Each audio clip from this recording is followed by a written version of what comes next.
BBC Nepali सेवाको साँझ पखबाट विनिता दाहालको नमस्कार।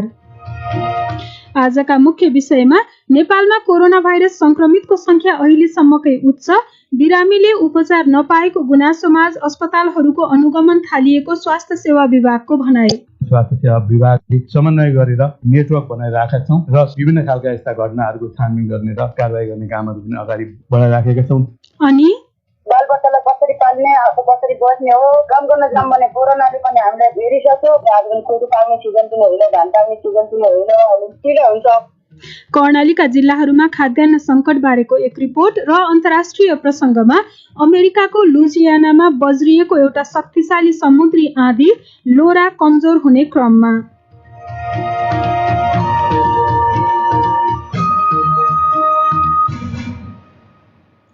सबभन्दा पहिला आजका प्रमुख विश्व समाचार। प्रदीप बस्यालबाट समाचार सुन्नुहोस्। अमेरिकाका मौसम पूर्वानुमानकर्ताहरूले भनेका छन् शक्तिशाली वर्गको समुद्री आँधी लोरा कमजोर भइरहे पनि लुजियाना र टेक्ससका केही भागमा अझै भयानक बाढीको जोखिममा छन्। मध्यरातपछि अमेरिकाको दक्षिणी तटमा बद्रिँदा लोरा त्यहाँ रेकर्ड गरिएको अहिलेसम्मकै शक्तिशाली मध्येको आँधीको रूपमा थियो। चेतावनीहरूमा पानीको भेल 2 तलासम्म अग्लो हुन सक्ने बताइएको छ। क्षतिको पूर्ण आकार थाहा पाउन केही दिन लाग्ने बताइएको छ।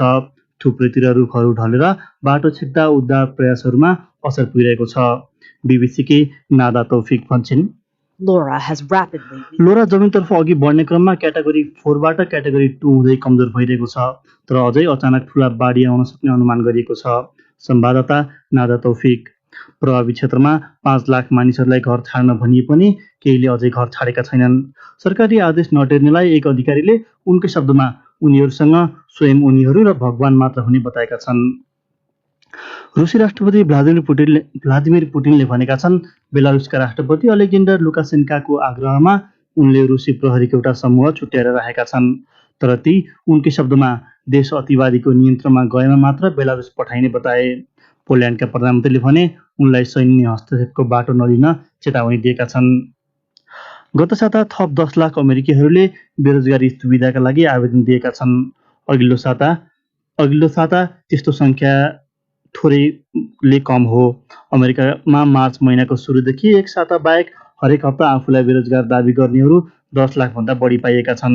विश्लेषकहरू भन्छन् कोरोना भाइरस सङ्कट सुरु हुने बेलामा धेरैजसो बेरोजगारीहरू अस्थायी प्रकृतिका थिए, तर अहिले ती स्थायी चाहिँ भएका छन्। अहिले झन्डै 3 करोड अमेरिकीहरूले बेरोजगारी सुविधा लिइरहेका छन्। तपाईँ बीबीसी नेपाली सेवा सुन्दै हुनुहुन्छ। चिनिया स्वामित्वको भिडियो एप टिकटकका प्रमुख कार्यकारीले पद सम्हालेको 3 महिनामै राजीनामा दिएका छन्। केभिन मेयरले कम्पनीका कर्मचारीहरूलाई पछिल्ला सातामा राजनीतिक वातावरण निकै चर्को रूपले फेरिएको बताएका छन्। बीबीसी संवाददाता करिश्मा वासवानी भन्छन्, मलाई लाग्छ टिकटक चिनिया कम्पनी हो भन्ने मानिसहरूलाई थाहा भएको पछिल्ला केही महिनामा मात्र हो, तर मेयरको राजीनामाले कम्पनीलाई विकसित राजनीतिक घटनाक्रमसँग झेल्न कठिन हुनेछ।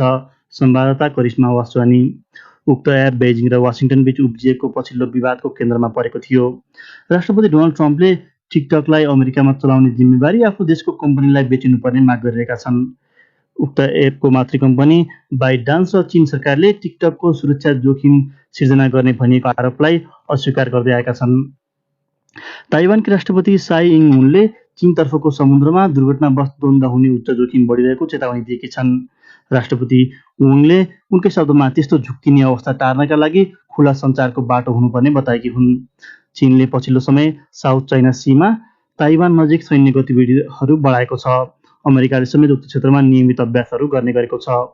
हवाईमा बोल्दै अमेरिकी रक्षा मन्त्री मार्क एस्परले चीन र अमेरिका ठूलो शक्ति प्रतिस्पर्धामा रहेको बताएका छन्। बेजिङको रक्षा मन्त्रालयले भने उसकै शब्दमा चीन अमेरिकाको तालमा ननाच्ने जनाएको छ। र भारतमा अहिलेसम्मकै एकै दिनको उच्च 75,000 भन्दा बढ्ता कोरोना भाइरसका नयाँ घटना दर्ता भएका छन्। यो अन्य कुनै देशको भन्दा धेरै दैनिक नयाँ संक्रमण हो। दैनिक मृत्युका घटना समेत 1000 नाग्न थालेपछि त्यहाँ महत्त्वपूर्ण मानिने आसन्न मेडिकल र इन्जिनियरिङका प्रवेश परीक्षाहरू ढिलो गर्न माग बढेका छन्। यो बीबीसी नेपाली सेवा हो।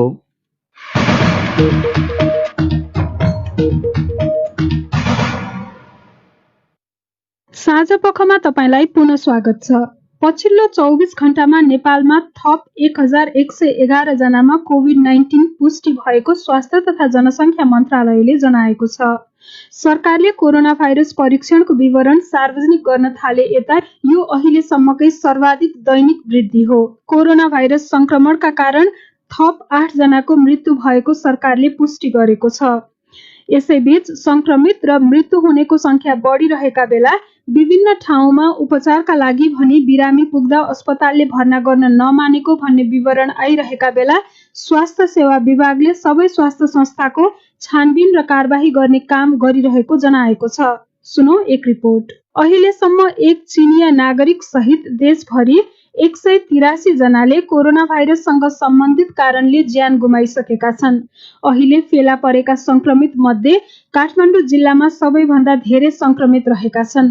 काठमाडौँ उपत्यका र देशभर संक्रमितको संख्याबारे जानकारी दिँदै स्वास्थ्य मन्त्रालयका प्रवक्ता डाक्टर जागेश्वर गौतम, काठमाडौँमा 270, भक्तपुरमा 41 र ललितपुरमा 66, देशभरि जम्मा 334 महिला र 777 पुरुष गरी जम्मा 1111। कोरोना भाइरसको संक्रमण रोकथाम र नियन्त्रणका लागि भन्दै सरकारले काठमाडौँ उपत्यकामा निषेधाज्ञा जारी राखे पनि उपत्यकामा संक्रमितको संख्या बढ्ने क्रममा रहेको छ।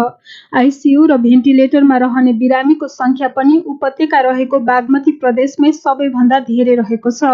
यसैबीच अन्य रोग लागेका बिरामीले अस्पतालले भर्ना लिन नमान्दा उपचार गर्न नपाएको र कतिपय अवस्थामा मृत्यु समेत भएको भन्ने गुनासो आउन थालेको भन्दै स्वास्थ्य सेवा विभागले ती अस्पतालहरूलाई आफ्नो कर्तव्यबाट विमुख नहुन भनेको छ। काठमाडौँकै 2वटा निजी अस्पतालले सिन्धुपाल्चोककी एक महिलालाई पैसा नभएको भन्दै भर्ना गर्न नमानेको कुरा समेत उल्लेख गर्दै विभागका उपचारात्मक सेवा महाशाखाका निर्देशक डाक्टर तारानाथ पोखरेलले भने, कोही पनि बिरामी पैसा नभएको बिरामी आयो भने त्यसलाई उपचारबाट वञ्चित गर्न पाइँदैन। बिरामीहरूको अधिकारलाई सुरक्षा गर्नको लागि स्वास्थ्य सेवा विभागले समन्वय गरेर आगामी दिनमा यो कार्यक्रमहरू सञ्चालन गर्न, अनुगमन गर्न र प्रभावकारी नियमन र सहयोग समन्वय समेत गर्नका लागि नेटवर्क बनाइराखेका छौँ र समय समयमा चाहिँ विभिन्न खालका यस्ता घटनाहरूको छानबिन गर्ने र कारबाही गर्ने कामहरू पनि अगाडि बढाइराखेका छौँ। सरकारले यसअघि संक्रमितको उपचारका लागि भनी जिल्ला, प्रदेश र केन्द्रीय तहमै अस्पतालहरूलाई गरिएको वर्गीकरण पनि खारेज गरेर देशभरका सबै अस्पताललाई कोभिड अस्पताल बनाउने निर्णय गरेको थियो। अब पालो तपाईहरूले नै सामाजिक सञ्जालमा पठाउनु भएको प्रतिक्रियाको। प्रस्तुत गर्दैछन् साथीहरू प्रदीप बस्याल र रमा पराजुली। कोरोना भाइरसको परीक्षण र बिरामीको उपचारको विषयमा स्वास्थ्य मन्त्रालय र निजी अस्पतालहरूबीच अविश्वासको वातावरण बनेको जानकारहरू बताउँछन्। सरकार र निजी क्षेत्रबीच विश्वासको वातावरण निर्माण गर्न कसले के गर्नु पर्ला भनेर आज हामीले हाम्रो सामाजिक सञ्जाल फेसबुक र ट्विटरमा सोधेको प्रश्नमा हामीलाई थुप्रै जवाफ प्राप्त भएका छन्। ती मध्ये केहीलाई हामी यहाँ प्रस्तुत गर्दैछौँ। शम्भु बुढाथोकीले ट्विटरमा लेखेका छन्, पहिलो कुरा निजी क्षेत्रको काम, कर्तव्य र अधिकार सुनिश्चित हुनुपर्छ अनि उनीहरूले पनि राज्यलाई आवश्यक पर्दा सहयोग गर्ने तत्परता देखाउनुपर्छ। ट्विटरमै विशाल रेग्मीले यस्तो लेखेका छन्, सकारात्मक सोचेर निजी र सरकारी अस्पतालले यो महामारीमा यो र त्यो भनेर हानथाप गरेर बस्नुभन्दा कसरी महामारी निर्मूल पार्न सकिन्छ भनेर सोच्नु र कार्य गर्नु राम्रो हुनेछ। फेसबुकमा आकृति रेग्मीले आफ्नो मत संक्षिप्त रूपमा राखेकी छन्। लेख्छिन्, सबै निजी स्वास्थ्य संस्था राष्ट्रियकरण गर्नुपर्छ। फेसबुकमै लाक्पा तामाङ लेख्छन्, इमान्दारिता हो सबैभन्दा ठुलो कुरा, जेलाई पनि पैसासँग जोड्नु भएन। हिजोका दिनमा सरकारले धेरै कुरामा छुट दिएको होला, अहिले सरकारलाई निजी अस्पतालले सहयोग गर्नुपर्छ। यशोदा बोहराले लेखेकी छन्, हिजो बिरामीको तानातान गर्थे, आज मानवता छैन, पैसाको गरिमा छैन। सरकारले कडा रूपमा नियम पालना गराउनुपर्छ। छविराज ढुङ्गानाले भने यस्तो लेखेका छन्, निजी क्षेत्रले सरकारका हरेक निर्णय पालना गर्नु प्रमुख दायित्व हो र सरकारले पनि निजी क्षेत्रलाई प्रोत्साहन गर्ने र नयाँ नीति र कार्यक्रमको अधिकार प्रदान गर्नुपर्ने देखिन्छ। फेसबुकमा ठाकुर प्रसाद खनालले लेखेका छन्, अहिलेको अवस्थामा सरकारले निजी स्वास्थ्य संस्थाहरूलाई उपयुक्त रकम भुक्तान गरी कोरोना भाइरस संक्रमितको निशुल्क उपचार गर्ने व्यवस्था मिलाउनु पर्यो। अस्पतालहरूलाई मनोमानी ढङ्गले शुल्क लिन दिनु हुँदैन।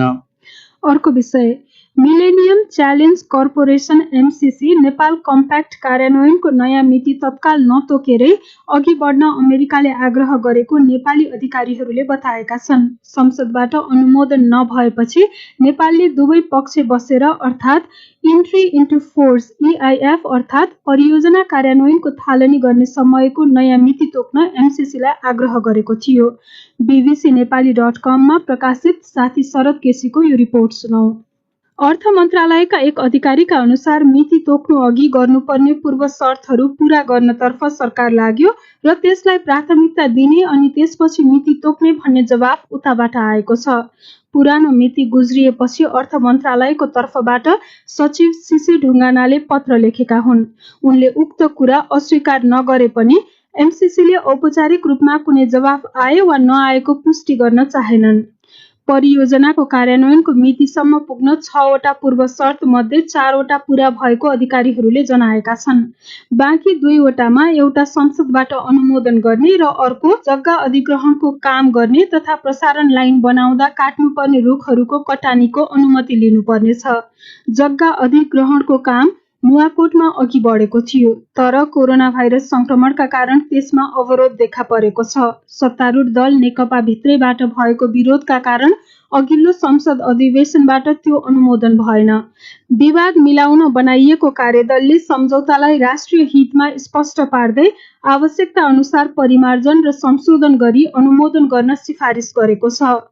संशोधन र परिमार्जनका साथै उठेका कतिपय विषयहरूबारे दुवै पक्षले स्पष्ट पार्नुपर्ने पनि त्यसको आशय रहेको कार्यदलका सदस्य एवं भूतपूर्व अर्थमन्त्री सुरेन्द्र पाण्डेले जानकारी दिए। अर्थमन्त्री छँदा उक्त सम्झौतामा हस्ताक्षर गरेका नेपाली कांग्रेसका नेता ज्ञानेन्द्र बहादुर कार्कीले आफ्नो दल त्यो पारित हुनुपर्ने पुरानै अडानमा रहेको बताए। कम्प्याक्ट सम्झौतामा परियोजना कार्यान्वयनको मिति तोकिएको थिएन। त्यसमा दुवै पक्षले सहमतिमा मिति तोक्न सक्ने उल्लेख छ। त्यसैले तोकिएको मितिमा सम्झौता संसदबाट अनुमोदन नहुँदैमा त्यो अन्त्य भइसकेको भन्न नमिल्ने जानकारहरू बताउँछन्। त्यसैले संसदबाट पारित नहुँदा एमसीसी अनुकूल समयमा अघि बढाउने अवसर प्राप्त भएको देखिन्छ। एक अधिकारीका अनुसार परियोजना अन्तर्गतका कामहरू 5 वर्षभित्रै पूरा गर्नुपर्ने हुँदा विश्वव्यापी महामारीका कारण त्यो पछि धकेलिन सक्ने जोखिम हुन सक्थ्यो र त्यस दृष्टिले एमसीसीलाई लिएर नेकपा भित्रको विवाद र महामारीले राम्रो अवसर पनि दिएको ठान्नुपर्छ। सम्झौता अनुसार विशेष गरी अन्तर्देशीय विद्युत प्रसारण लाइन निर्माण र विकासमा अमेरिकाले 50 करोड अमेरिकी डलर भनेको करिब 60 अर्ब नेपाली रुपैयाँ अनुदान दिनेछ। त्यसमध्ये केही अर्ब रुपैयाँ रकम सडक मर्मत र अन्य विषयमा खर्च हुनेछ। सम्झौता अनुसार नेपालले पनि पूर्वाधार विकासमा आफ्नो तर्फबाट करिब 15 अर्ब रुपैयाँ लगानी गर्नुपर्नेछ। अर्को विषय, कर्णाली प्रदेशको मुगु, हुम्ला र डोल्पा जिल्लामा खाद्यान्न सङ्कट भएपछि समस्या भइरहेको त्यहाँका स्थानीय बासिन्दाले बताएका छन्। नयाँ बाली नपाकेको, घरमा भएको अन्न सकिएको र बजारमा पनि खाद्यान्न नपाउँदा भोकभोकै बस्नुपर्ने अवस्था आएको उनीहरूले गुनासो गरेका हुन्। अभाव भएको खाद्यान्न तत्काल आपूर्ति गर्नको लागि नेपाल खाद्य संस्थान मार्फत माग गरिएको अधिकारीहरूले बताएका छन्। सुनौ जुम्लाबाट कृष्णमाया उपाध्यायको रिपोर्ट। आवश्यक खाद्यान्न ढुवानी हुन नसक्दा भोकमारीको अवस्था सिर्जना भइरहेको कर्णालीका स्थानीय बासिन्दाले बताएका छन्। मुगुको सोरु गाउँपालिकाकै स्थानीय बासिन्दा कौशिला रोकाया। बालबच्चालाई कसरी पाल्ने, अब कसरी बस्ने हो, पैसा पनि पाउँदैनौँ। अब काम गर्न जाऊँ भने कोरोनाले पनि हामीलाई घेरिसक्यो। पानी पनि पाएको छैन, रासन पानी चाहियो। हामी कसो गरेर हामी बचाउँछ, हामीलाई के उपाय दिनुहुन्छ? घरमा भएको खानेकुरा सकिएपछि बजारमा किन्न जाँदा पनि आवश्यक खाद्यान्न नपाएपछि चिन्ताले पिरुल्न थालेको बताउँछिन् मुगुको छायानाथ रारा नगरपालिकाकी अर्कै स्थानीय बासिन्दा पवित्रा रोकाया। बजारमा पनि छैन, पसलहरूमा हामी खाद्यान्नको झन् छँदै छैन। अब पाक्दैन, आज पनि कोदो पाक्ने सिजन पनि होइन, धान पाक्ने सिजन पनि होइन। के हुन्छ, पैसा पनि कमाउने ठाउँ हुँदैन। कोरोना भाइरसको महामारीका कारण कारण पटक पटक लकडाउन भएपछि हवाई सेवा समेत बन्द हुँदा विपद व्यवस्थापनको लागि आवश्यक खाद्यान्न स्टक नभएको हुनाले समस्या भइरहेको अधिकारीहरूले बताएका छन्।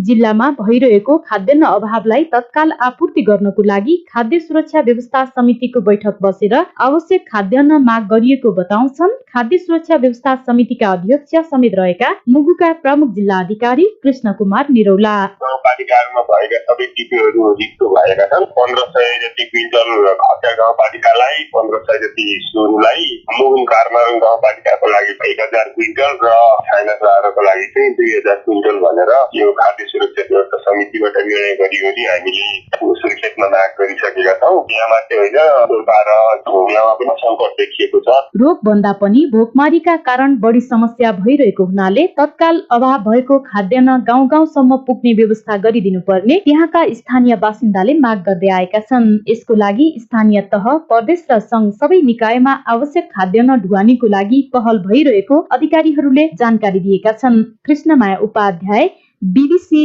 जुम्ला। अब आजको एउटा अन्तर्राष्ट्रिय प्रसङ्ग। अमेरिकाको दक्षिणी राज्य लुजियानामा समुद्री आँधी लोरा बज्रिएपछि अचानक बाढीहरू आउनुका साथै लाखौं मानिसहरूलाई बिजुलीविहीन पारेको छ।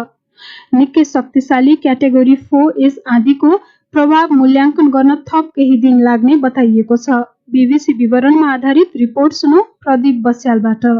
लोरा अमेरिकाको दक्षिणी तटीय क्षेत्रमा आएको अहिलेसम्मकै शक्तिशाली समुद्री आँधी मध्येको हो। अमेरिकी गल्फ कोस्टमा बज्रिँदा त्यसको गति प्रति घण्टा 240 किलोमिटरसम्म पुगेको थियो। टेक्सस र लुजियाना राज्यका विभिन्न ठाउँमा झन्डै 5 लाख मानिसहरूलाई अन्यत्र जान भनिएको छ। आँधी आउनु अघि अधिकारीहरूले मानिसहरूलाई आफूलाई बचाउन तत्कालै कदम चाल्न भनेर सचेत गराएका थिए। उनीहरूले टेबल मुनि वा झ्याल भन्दा पर गएर सुरक्षित भएर बस्न भनेका थिए। मानिसहरूलाई सिरानी वा सिरकले आफ्नो शिर र शरीर जोगाउन भनिएको थियो। मध्यरात भन्दा केही बेरपछि उक्त आँधी लुजियानाको जमिनमा बज्रिएको थियो। बिहान 4 बजेतिर त्यो क्याटेगोरी 3 मा झरेर प्रति घण्टा 208 किलोमिटरसम्म पुगेको अमेरिकाको राष्ट्रिय जलवायु सेवाले जनाएको छ। उक्त आँधी जमिनतर्फ बढिरहँदा थप कमजोर भइरहेको छ। राष्ट्रिय जलवायु सेवाका अनुसार त्यो जमिनतर्फ 60 किलोमिटर भन्दा पर जान सक्छ। आँधीसँगै आएका बाढीका असर साम्य हुन भने थप केही दिन लाग्नेछ। प्रदीप बस्याल। अब एउटा जानकारी। कोरोना भाइरस महामारीका कारण थला परेको पर्यटन उद्योगबारे एक बहस। नेपालमा झोलामा खोला भन्यो भने ट्रेकिङ व्यवसाय र मन्टेनिङ व्यवसायमा पनि झोला नै रहेछ। अहिले एकदमै सही समय छ। कि त राजनीतिक द्वन्द्वपछिको परिवर्तन, कि त यस्तै महामारी पछिको अवस्थाले नयाँ चिज सिर्जना गर्ने वातावरण दिन्छ। एउटा सिजनमा पर्यटक नआउँदाखेरि पर्यटनका सायद सबै 100% बेरोजगार भएको अवस्था देखियो। संसारभरिका धेरै फोरमहरूमा कुराहरू सुन्दाखेरि जुन दिन यसको अलिकति नियन्त्रण हुनेछ त्यो दिन चाहिँ नेपालको पर्यटन पुनरुत्थानका लागि अरू डेस्टिनेसनभन्दा अलिकति सजिलो हुनेछ। नेपाल पर्यटन बोर्डका वर्तमान प्रमुख कार्यकारी अधिकृत धनञ्जय रेग्मी र पूर्व प्रमुख कार्यकारी अधिकृत दीपक राज जोशी बीच एक छलफल कृपया सुन्ने प्रयास गर्नुहोला। कोरोना भाइरसका कारण लगाइएको लकडाउन र अन्तर्राष्ट्रिय उडान माथिको प्रतिबन्धले देशभरको पर्यटन व्यवसाय यति बेला ठप्प छ। शरदयाममा विश्वको सर्वोच्च शिखर सगरमाथा आरोहण गर्न र उक्त क्षेत्रमा पदयात्रामा आउने पर्यटकले यति बेला खुम्बु क्षेत्रमा चहल पहल हुने गर्थ्यो। लकडाउन हटाएर अन्तर्राष्ट्रिय उडान पनि चालु गर्ने यस अघिको निर्णयले खुम्बु क्षेत्रका व्यवसायीमा आशा जगाएको थियो, तर पूर्ण गरिएको निषेधाज्ञा र बढ्दो कोरोना भाइरस संक्रमणले सुनसान रहेको खुम्बु क्षेत्रका व्यवसायीको मनस्थितिबारे बुझ्न लागौं सोलुखुम्बु स्थित हाम्री संवाददाता सुजाता तामाङ कहाँ। उनलाई मैले सुरुमा सोधेको छु, लामो समय लगाइएको देशव्यापी लकडाउनले खुम्बु क्षेत्रका मानिसहरूमा कस्तो असर पर्न थालेको छ? यो लकडाउन चाहिँ बढ्दै गयो भने खाद्यान्न ढुवानी पनि हुँदैन, धेरै मान्छेहरूको प्रवेश पनि हुँदैन, जसको कारणले चाहिँ उनीहरूलाई खानामा समस्या हुने। अहिले जति पनि उहाँहरूले चाहिँ बिहान बेलुका खाइरहनु भएको छ भने पनि भोलि चाहिँ खाना जुहो गर्नुपर्ने अवस्था आउँछ भनेर चाहिँ हामीलाई खुम्बु पाखुङ रमुक गाउँपालिका वडा नम्बर 5 को वडा अध्यक्ष उहाँ चाहिँ व्यवसाय पनि हुनुहुन्छ फिन्जो शेर्पाले चाहिँ भन्नुभएको छ। सुजाताजी, जस्तो यो धेरै पर्यटकहरू जाने पर्वतारोहण हुने क्षेत्रमा चाहिँ अब भदौ 1 गतेदेखि अन्तर्राष्ट्रिय उडान हुने भनिसकेपछि त्यहाँ होटल व्यवसायहरू पनि खुल्ने भन्ने कुरा थियो, त्यो त सम्भव भएन। अब अहिले पछि अन्तर्राष्ट्रिय उडान खुल्ने भने पनि पर्यटकका लागि त खुल्या छैन। यसले चाहिँ त्यहाँका व्यवसायीहरूलाई कस्तो खालको सन्देश दिएको छ? लकडाउनको कारणले उनीहरूको व्यवसाय यतिखेर धरापमै आर्थिक रूपमा भन्दाखेरि धरापमै छ भन्नुपर्छ।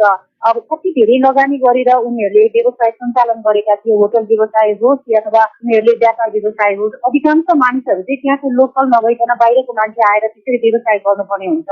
त्यसको कारणले भाडा मात्रै पनि यति धेरै महँगो छ कि यति धेरै महँगो भाडा चाहिँ यो लकडाउन हुँदाखेरि चाहिँ उनीहरूले किन नसक्ने अवस्थामा पुगेको भनेर उनीहरू भन्छन्। त्योभन्दा बाहेक पनि जुन 80 भर्खरै मात्रै भदौ 1 गतेबाट होटलहरू खुल्ने भन्ने कुरा गरेको थियो, त्यसले चाहिँ उनीहरूको हिसाबले चाहिँ उत्साहित बनेका थिए, अर्को हिसाबले चाहिँ त्यस्तो खालको रोगहरू चाहिँ भित्र नै हो कि भन्ने त्रास पनि उनीहरूमा थियो।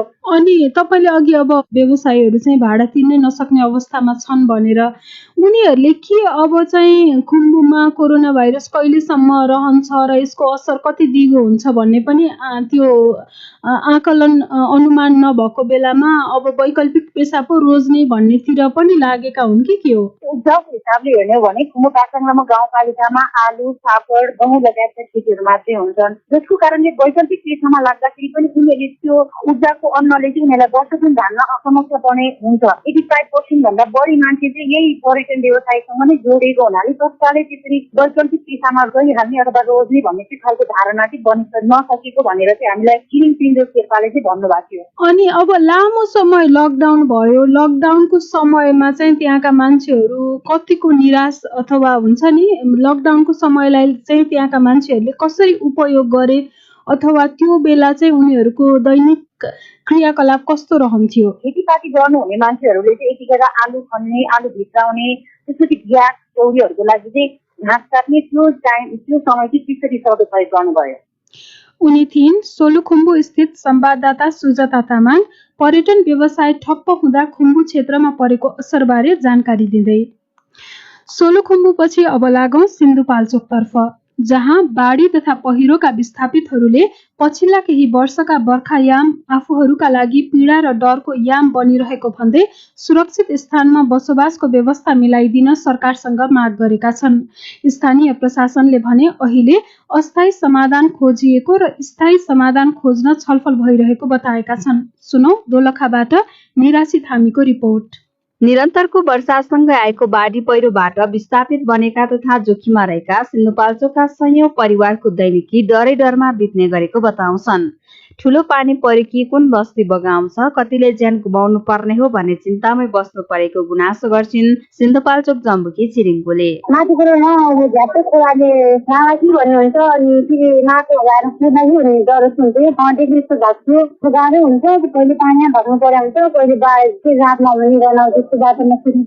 जिल्ला समन्वय समिति सिन्धुपाल्चोक अनुसार जिल्लाका 32 भन्दा बढी स्थानका बस्ती उच्च जोखिममा रहेकोले स्थानान्तरण गर्नुपर्ने देखिन्छ, तर अहिलेसम्म जोखिमयुक्त बस्तीका परिवारलाई सुरक्षित स्थानमा स्थायी बसोबासको व्यवस्था गर्न ठोस पहल नगरेकोले कष्टकर जीवन बिताउनु परेको नेत्रधुङ बताउँछन्। सबैमा चाहिँ पहिरो आउने सबै भागिसकेको छ, सबै जिल्ला प्रोसेस चलायो, निगरानमा हाल्यो, त्यो वास्तव ख्याल गर्नु भएन। यो वर्ष सिन्धुपाल्चोकको जुगल गाउँपालिकाको लिडिसहित 12 विषय नगरपालिका र भोटेकोशी गाउँपालिकाका विभिन्न स्थानमा बढी क्षति गरेको जिल्ला विपद व्यवस्थापन समितिले जनाएको छ।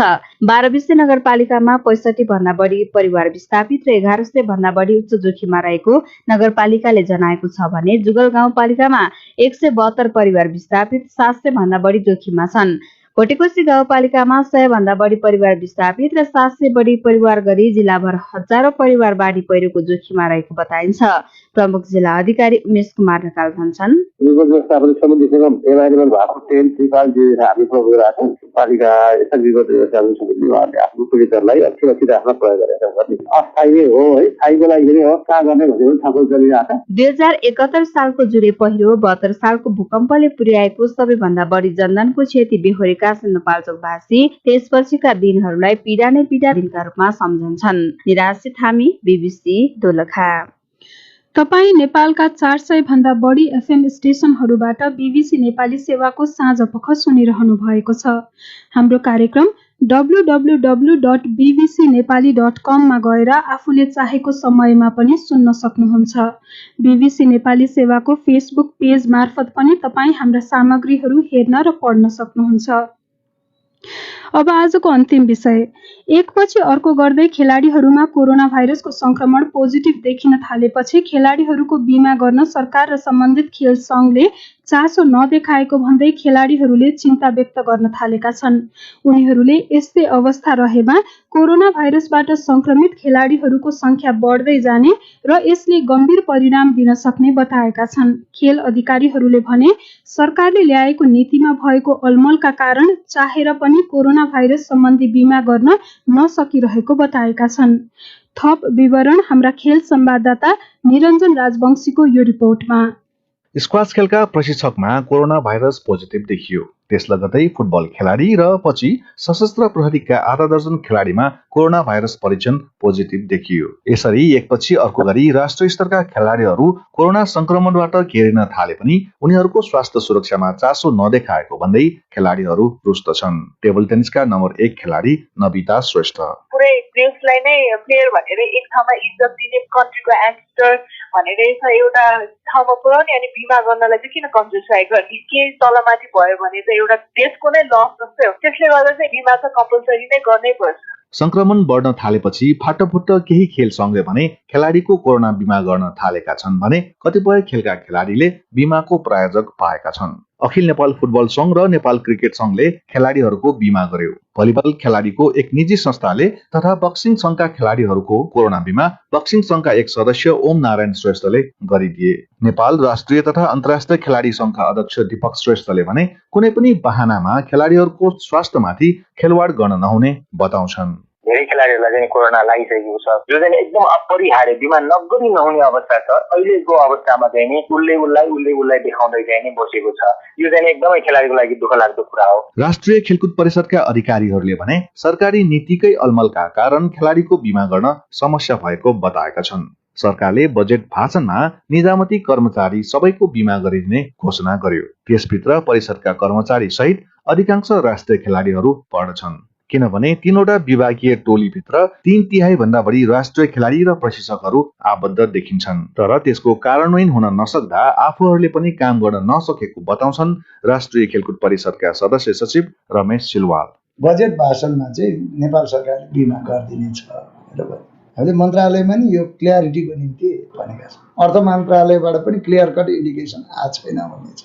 अब बजेटमा चाहिँ फेरि त्यो कोरोना बिमा रकम बापत यति भनेर हाम्रो युवा तथा खेलकुद मन्त्रालयको अथवा राखेको बजेटमा चाहिँ आएको छैन। त्यसैले हामी कन्फ्युज छौँ। कोरोना संक्रमण बढ़िरहे पनि राष्ट्रिय स्तरका खेलाडीहरू अहिले पनि जोखिम मोलेर भए पनि विभिन्न तरिका अपनाएर नियमित प्रशिक्षण गरिरहेका छन् र उनीहरूमा संक्रमणको खतरा उत्तिकै छ।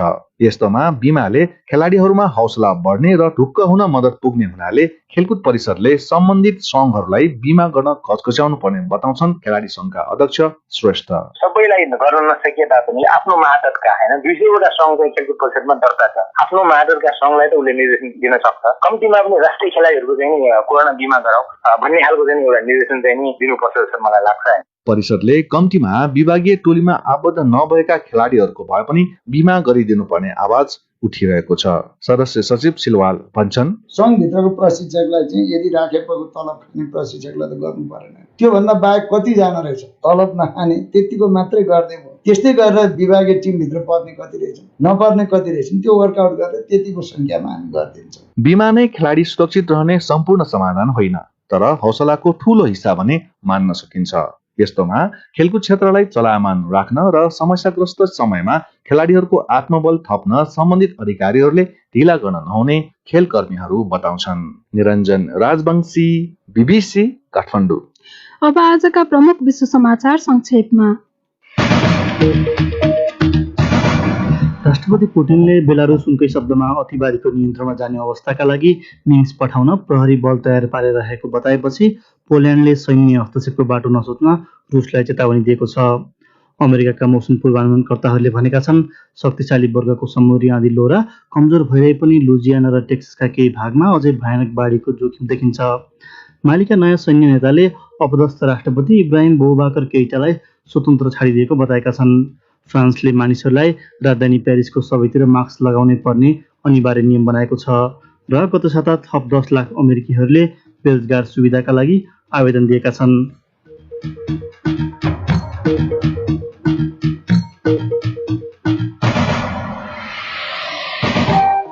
हवस् त यसका साथै BBC नेपाली सेवाको साँझ पख यही सकिन्छ। हामीलाई भने भोलि बिहान 7:15 बजेसम्मका लागि बिदा दिनुहोस्। नमस्कार।